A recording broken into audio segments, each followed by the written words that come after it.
மருத்துவர் ராமதாஸ் அவர்களை கொல்ல வேண்டும் என்று சொல்லி பாட்டாளி மக்கள் கட்சியைச் சேர்ந்த இளைஞர்கள் பதிவிட்டதாகவும், அவரை தலையணையை வச்சு அமைக்கி கொல்லுங்கடா, கழுத்தை வச்சு கொல்லுங்கடா என்றெல்லாம் பதிவிட்டதாகவும், சமூக வலைதளங்களில் பதிவிட்டதாகவும், பேசியதாகவும், கருத்துக்களை தெரிவித்ததாகவும், அவ்வாறு மருத்துவர் ராமதாஸ் அவர்களை கொலை செய்ய வேண்டும் என்று பேசிய, அதுவும் ரொம்ப கடினமான வார்த்தைய, அந்த கிழவனை கழுத்தை நெரிச்சு கொள்ளுங்கடா, தலையணை அமைக்க கொள்ளுங்கடா என்றெல்லாம் சொன்ன பாமகவை சேர்ந்த இளைஞர்களை ஊக்கப்படுத்தி உற்சாகப்படுத்தி வேடிக்கை பார்க்கிறார் அன்புமணி ராமதாஸ் என்று ஒரு கடும் குற்றச்சாட்டை, மிகப்பெரிய குற்றச்சாட்டு, சும்மா சாதாரண குற்றச்சாட்டு இல்லை, தகப்பனை கொலை செய்ய வேண்டும் என்று சொல்பவர்களை ஊக்கப்படுத்துகிறார், உற்சாகப்படுத்துகிறார், அவர்களை ஊக்குவிக்கிறார் மகன் அன்புமணி என்று இன்றைக்கு ஜி.கே. மணி பாமக பொதுக்குழுவில் பகிரங்கமாக சொன்ன போது உள்ளபடியே பாட்டாளி மக்கள் கட்சியினுடைய பொதுக்குழு உறுப்பினர்கள் அத்தனை பேரும் ஆடி போனார்கள். நானே டிவியில பார்க்கும்போது எனக்கு ஒரு நிமிஷம் செலுத்திருச்சு.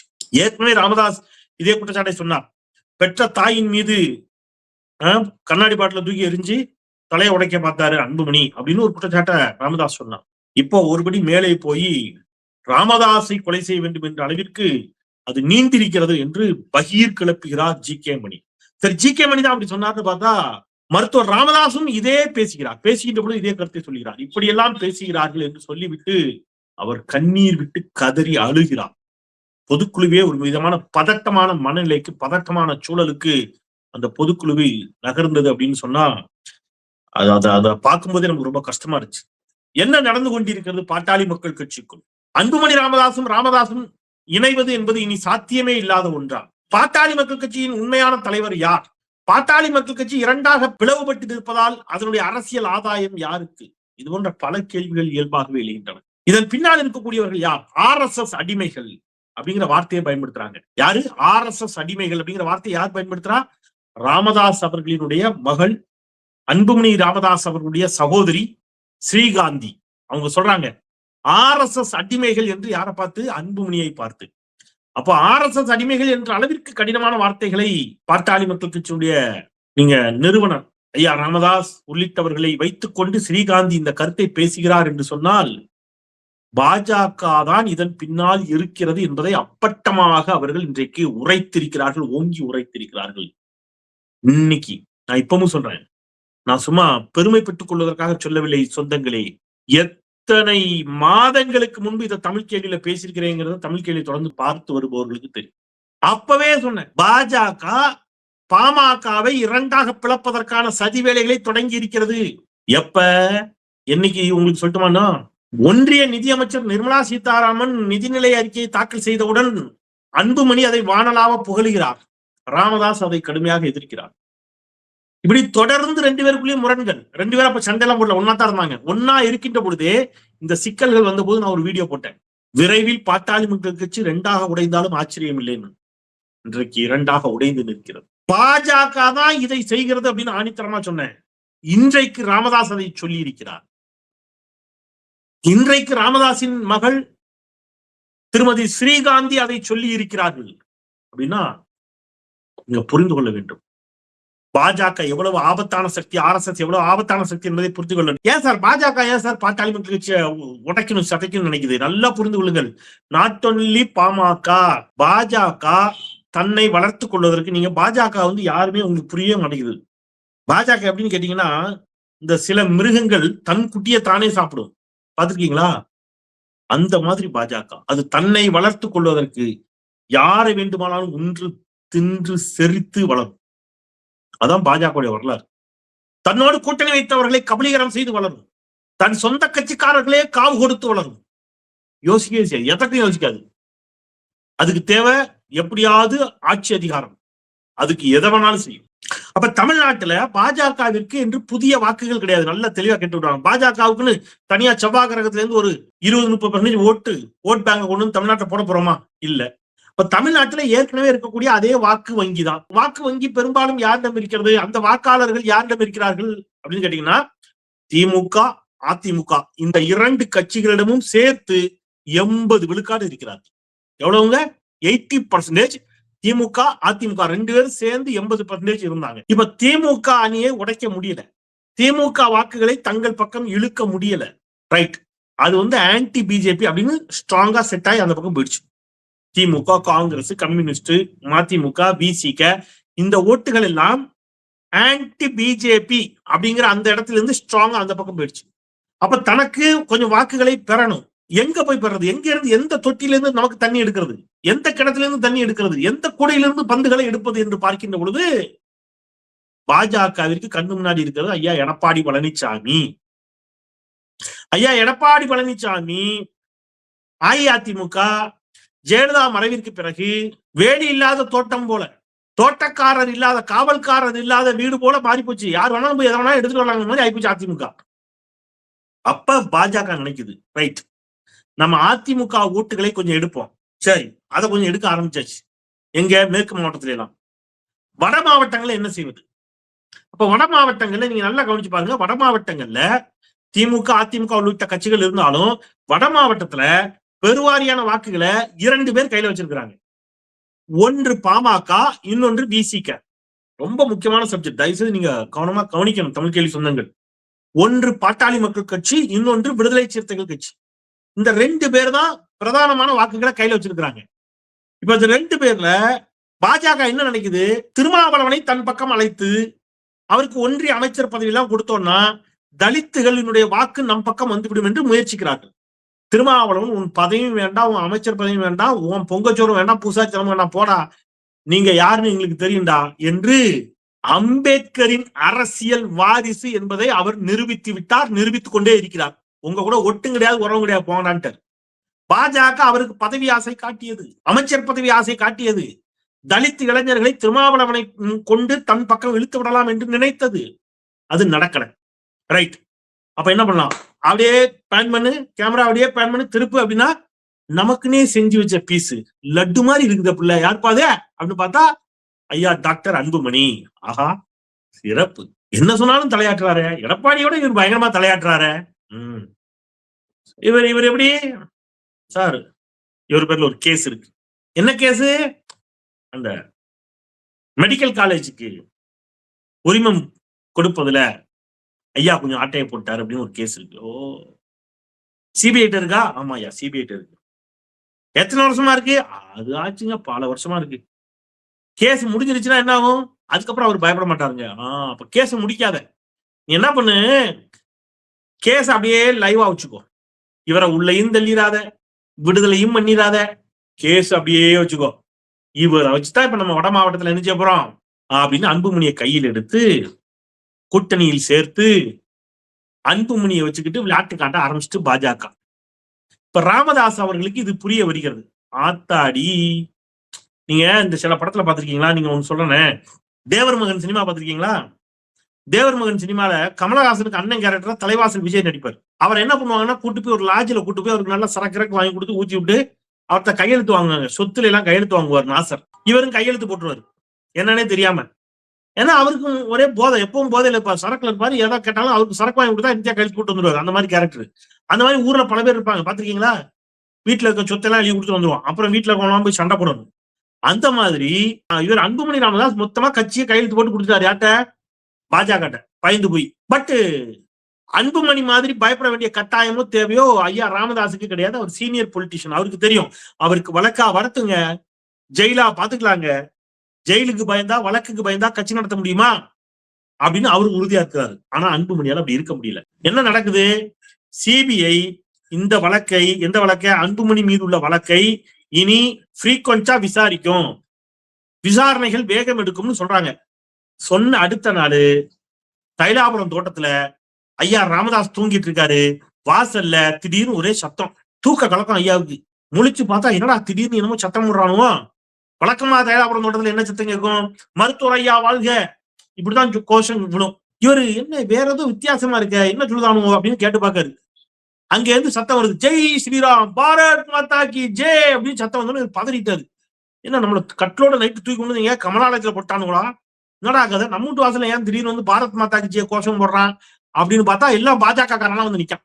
அப்பதான் அன்புமணி ராமதாசும் அவருடைய மனைவி சௌமியா அன்புமணியும் போய் சொல்றாங்க, பாஜக கூட தான் கூட்டணி உறுதிப்படுத்திட்டோன்னு.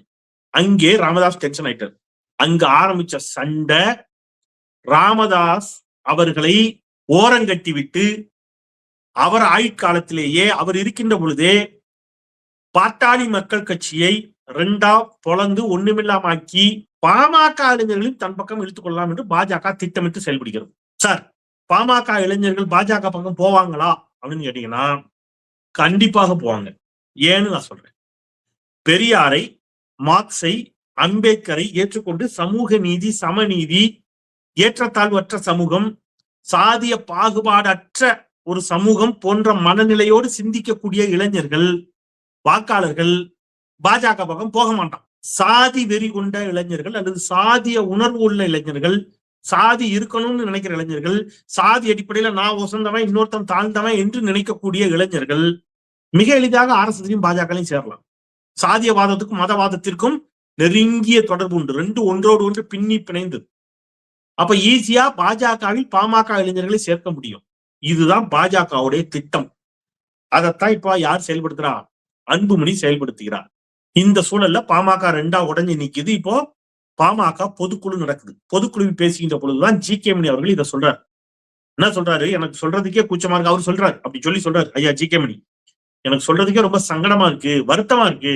நாமெல்லாம் ஐயா பேரை சொல்லி கூட கூப்பிட்டது இல்லை, ஐயா பேரை கூட சொல்ல மாட்டோம், ஐயான்னு தான் சொல்லுவோம். ஐயா பேரை கூட சொல்ல மாட்டோம், ராமதாஸ்னு பேர் கூட சொல்ல மாட்டாங்க, ஐயான்னு தான் சொல்லுவோம். ஆனா ஐயாவை என்ன சொல்றாங்க தெரியுமா? எனக்கு ரொம்ப சொல்றதுக்கே சங்கடமா இருக்கு.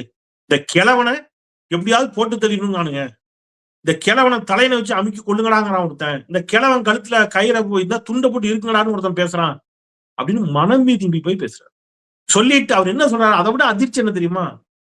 நீங்க மருத்துவரையா ராமதாஸின் மீது எனக்கு அரசியலா நிறைய விமர்சனங்கள் உண்டு, அது வேறு. ஆனால் எவ்வளவு சீனியர் பொலிட்டிஷியன், எவ்வளவு பெரிய மனிதர், அவர் வயது என்ன, அவருடைய அரசியல் அனுபவம் என்ன, சமூக நீதிக்காக அவர் நடத்திய போராட்டங்கள் என்ன, அதெல்லாம் குறை மதிப்பீடு செய்யக்கூடாது.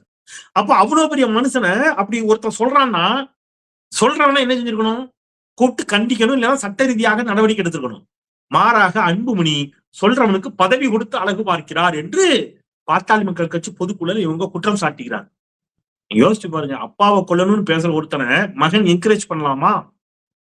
இப்ப வேதனையினுடைய உச்சம் இது. ரொம்ப கஷ்டம். பதவிக்காகவும் பணத்திற்காகவும் அன்புமணி இப்படி நடந்து கொண்டிருக்கிறார். கேவலம், ரொம்ப கேவலம். இப்ப பாஜக அடுத்த கேம் ஆடும்.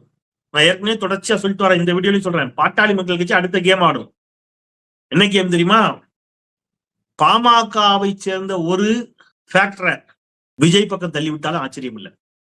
பாருங்க, பாமகவின் ஒரு கணிசமான பிரிவை நீங்க அன்புமணி ராமதாஸ் ஒருவேளை இவர் பக்கம் போறாரு, நீங்க விஜய் பக்கம் போறாருன்னு வைங்க, அதுல என்ன சார் பாஜகவின் லாபம் அப்படின்னு கேட்டீங்கன்னா, அஇஅதிமுகவின் வாக்கு வங்கி குறையும். 1. 2வது, பாமக இல்லைன்னா பாஜகவிற்கு கூடுதல் சீட்டு கிடைக்கும். புரியுதா உங்களுக்கு? இப்ப அதிமுக கூட்டணியில அதிமுகவும் பாஜகவும் மட்டும்தான் இருக்கு அப்படி வச்சுக்கோங்க. சாரிங்க, ஐயோ மறந்துட்டேன், சாரி, எனக்கு அது தப்படுறீங்க ஃப்ளோல, அது ரொம்ப நாளா அது நமக்கு டக்குன்னு வர மாட்டேங்குது. நான் மொழியன்னு சொல்லிடுறேன், அதை மட்டும் மொழியன்னு சொல்லிடுறேன்ப்பா. அதாவது இன்னைக்கு தேதிக்கு அதிமுக பாஜக கூட்டணியில தமாகவும் காமாகவும் இணைந்திருக்கிறார்கள். காமாக்கா அப்படிங்கிறது, காமாக்கா என்ன அர்த்தம்? ஐயோ மறந்துட்டேன்னா, காந்தி பேர்லாம் வச்சிருக்க மாட்டாரு. தமிழறி மணியன் என்ன பேர் வச்சிருப்பாரு? ஏதோ ஒரு பேர் காமாக்கான்னு வச்சிருக்காரு, அப்படி வச்சுப்போம். ஐயா தமிழறிவு மணியன் இணைஞ்சிருக்காரு. சாரி, அதைத்தான் நான் சொல்ல வந்தேன், அதை சொல்லாம விட்டுட்டேன், மன்னிச்சுங்க. தமிழறிவு மணியனும் ஜி.கே. வாசனும் ஒண்ணு சேர்ந்துட்டாங்க. இந்த இடம் தான் ரொம்ப த்ரில்லிங்கான இடம். கதையில பெரிய டேர்னிங் பாயிண்டே இங்கதான் வருது.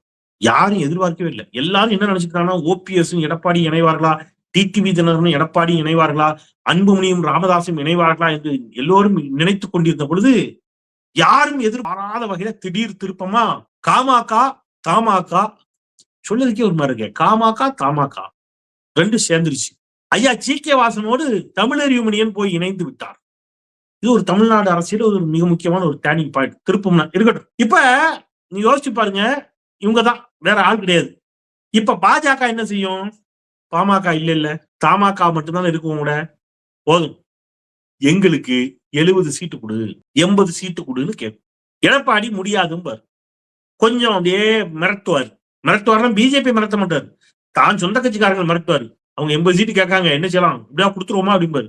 சொந்த கட்சிக்காரங்க திருப்பி மிரட்டுவான், இந்த பேரு இதுக்காக நீ தலைவரா வச்சிருக்க அப்படிமா. இப்படியே போகும். 80 கேட்ட இடத்துல ஒரு 40 சீட்டு 30 சீட்டை கொடுத்து ஃபைனல் பண்ணிடுவாரு. அப்ப 30-40 சீட்டு பாஜகவுக்கு போய் ஒரு 10 சீட்டு ஜெயிச்சா கூட தமிழ்நாடு சட்டமன்றத்துல 10 எம்எல்ஏக்கள் பாஜக இருக்கு என்று பாஜக காலரை தூக்கி விடும். 3வது பெரிய கட்சியாக பாஜக தமிழ்நாடு சட்டமன்றத்திற்குள் வர வேண்டும் என்பது அவருடைய கனவு. எடப்பாடி ஆட்சி அமைச்சாருன்னு அமைக்கட்டாருன்னு அதுவா பாஜக கவலை? பாஜகவுக்கு அது கவலை இல்லை. இப்ப தேர்தலுக்கு பிறகு பாமக கூட்டணியில இருக்காது அப்படி வச்சுக்கோங்க. கூட்டணியில இல்லைன்னா சொல்றேன், அப்படி ஒரு பிளான் வச்சிருக்கு பாஜக. கூட்டணியில் இல்லை என்றால் அதிமுகவும் பாஜகவும் மட்டும்தான் கூட்டணின்னா ஒரு 25% ஓட்டு வாங்குறாங்கன்னு வைங்க. பாஜக என்ன சொல்லு தெரியுமா? இந்த 25-26%ல ஓம் ஓட்டு யாரு? அதிமுக ஓட்டு 15% அப்படின்னா எங்க ஓட்டு 10-12%. அப்போ 25-27% ஓட்ட ஒருவேளை அதிமுக கூட்டணி வாங்குகிறது என்றால் அதில் பாஜகவின் ஓட்டு கணிசமாக இருக்கிறது என்று பாஜக நிரூபிக்கும், சொல்லும், பேசும். நீ 15%, நான் 13%, அல்லது நீ 13%, நான் 10-12%. உனக்கு எனக்கும் பெரிய வித்தியாசம்லாம் இல்லை.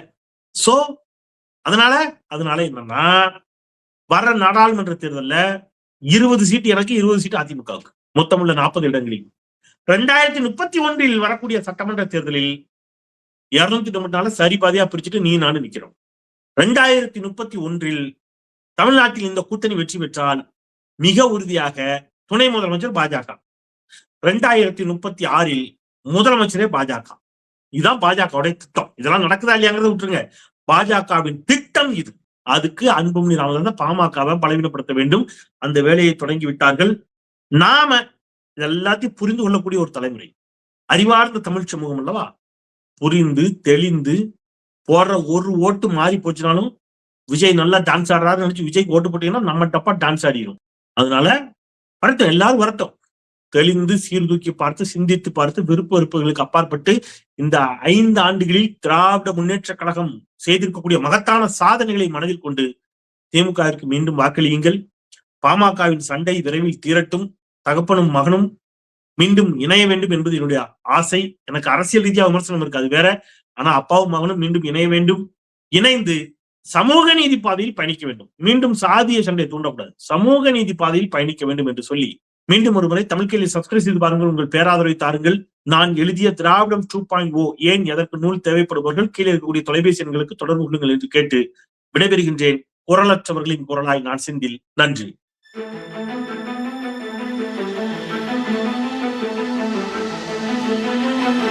Thank you.